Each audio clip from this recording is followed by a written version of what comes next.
assuming some of your rooftops have more inventory than others, how do you allocate marketing resources to accommodate that dynamic? Well, first, so there's between new and used cars is different, right? So the way West Herr operates, we centralize our used car marketing because we share inventory across the group. So we don't want to compete with each other internally on Google, say, for used car listings or whatever. So we leverage our group site for that.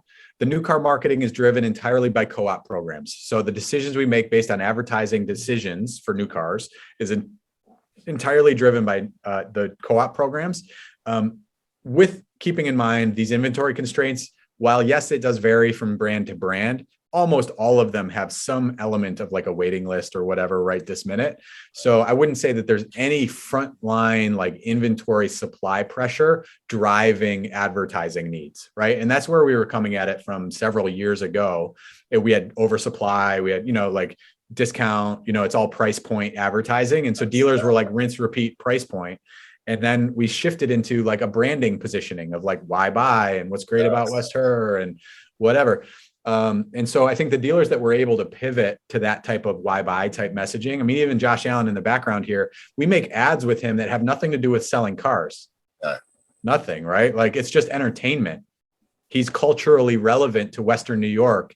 And by de facto, us connecting to him, that makes our brand likable or humanized or whatever, right? So we get a consideration.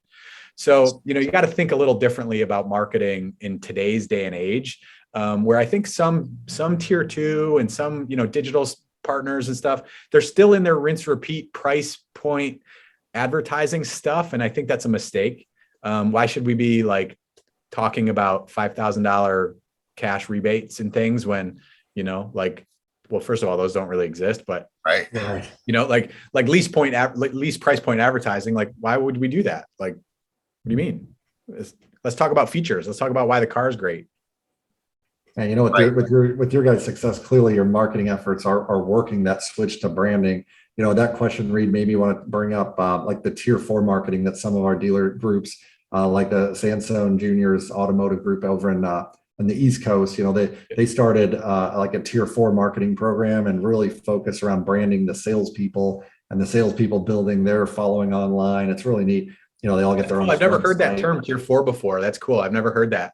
I always call what we do at West Herr tier 2.5. We're kind of like, we live in that space. But yeah, tier 4 is cool. We do a lot of like humanizing efforts with our social media campaigns and things of that nature. I wouldn't say our marketing is driving the success of the business, though. I would just say our people and our execution drive the success of the business. Really Team West Herr deserves all the credit. The easiest example to understand is if somebody calls West Herr and we're rude to you when you call, well, it doesn't matter who's on the billboard for West Herr. It doesn't matter what we say.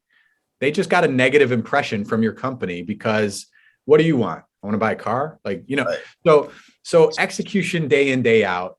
We live by this sort of simple principle that when we screw up, we say we're sorry and we try to make customers better than even.